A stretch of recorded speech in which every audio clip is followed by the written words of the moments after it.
If you're a theater teacher like me, and it's flu season and it's winter, and you might be finding yourself teaching via NTI, which is non-traditional instruction online, you might be wondering, what can I plan for my theater students to do? Because theater is so very hands-on and collaborative and very much an in-person type of art form.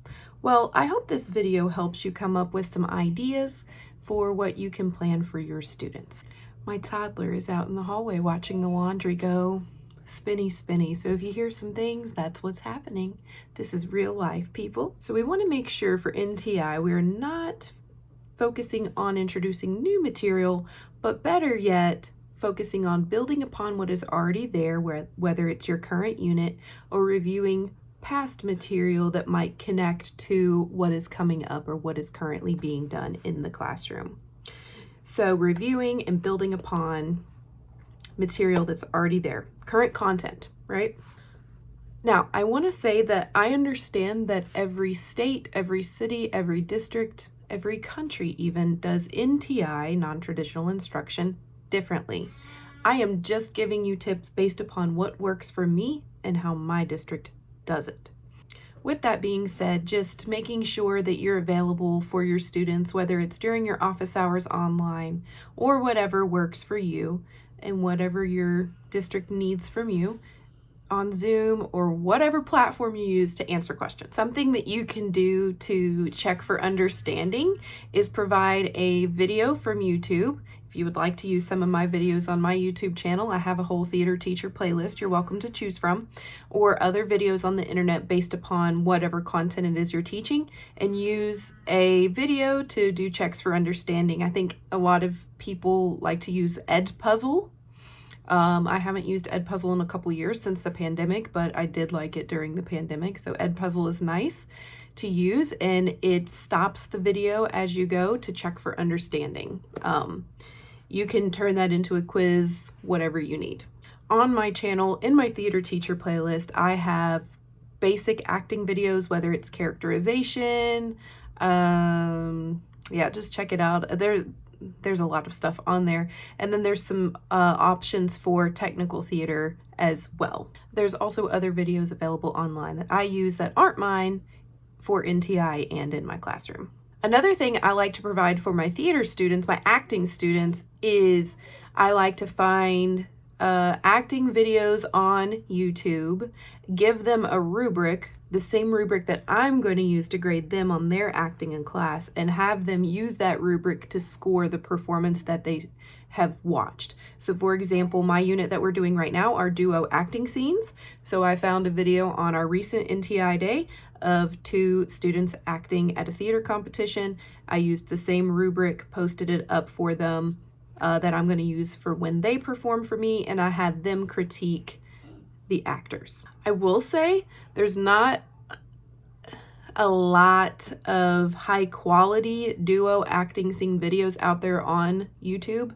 They're very old and pixelated, and it's just not a great quality, or the ones that are, the content's just maybe not appropriate for students. So what I'm going to start doing is I'm going to start putting content out there for better content for monologues, duo acting scenes, things like that, as my seniors graduate and they give me their consent to post videos. So the videos that might be coming in the future, if they have students in them, those students are no longer students. Those students are legal adults who have gone on and have given me permission to post these things. But I think there is a need for that on YouTube, and I hope to fulfill that need. Have your students, if you don't have a rubric that you like to use, have your students watch videos of acting, scenes, monologues, whatever, and give them glows and grows. Glows are, hey, these are 3 things that I liked, that I thought they did well based upon what I've already learned in class, and these are some areas of growth that I think these actors could consider if they were to perform this scene again next time. If you teach technical theater like me, it's like one of my favorite things I teach. If you have a technical theater class, think about an upcoming show that you have and what techniques your students might need to learn for that show. So for example, we are getting ready to do a medieval show, so we're going to have a lot of stone.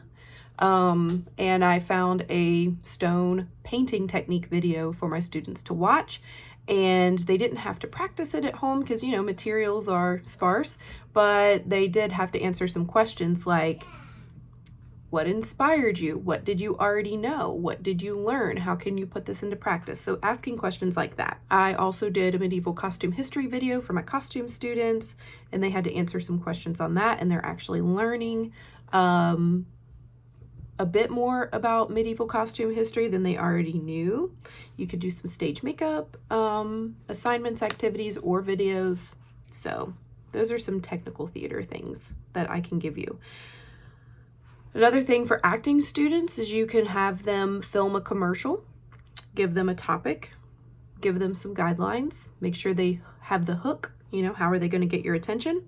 I recently had students film memorization video to show me that they were memorized for their scene that they have coming up next week. So they just filmed their memorization, uploaded it, and I was able to check that for them. You could also give your acting students improv topics. They have to respond to that improv topic and film a short little clip and upload. A great thing that you can do on NTI for your students is have them build upon or begin a digital portfolio, whether they're an actor or a technical theater student, building that portfolio that they can use to send out to colleges, theater competitions, scholarship opportunities, theater internship, apprenticeship opportunities is a great thing to have and a perfect thing to do while at home. Just provide them with a template, provide them with a checklist, provide them with a visual example of what you want them to have, and they'll be fine. The last assignment that I did with my arts students, these are students who both are in our specials program for both theater acting performance and technical theater, is networking. So sending their portfolios that they already have and their resumes that they already have to theater companies in the community, in the area, to create that sense of this is how you network, this is how you advocate for yourself and your awesomeness. So that was really cool. They had to upload screenshots of the emails that they sent showing their resume and headshot and asking for summer opportunities. I hope this helps. I hope you have a great school year or are having a great school year. And let me know if you have any questions. Go find me on Instagram because I'm really active over there.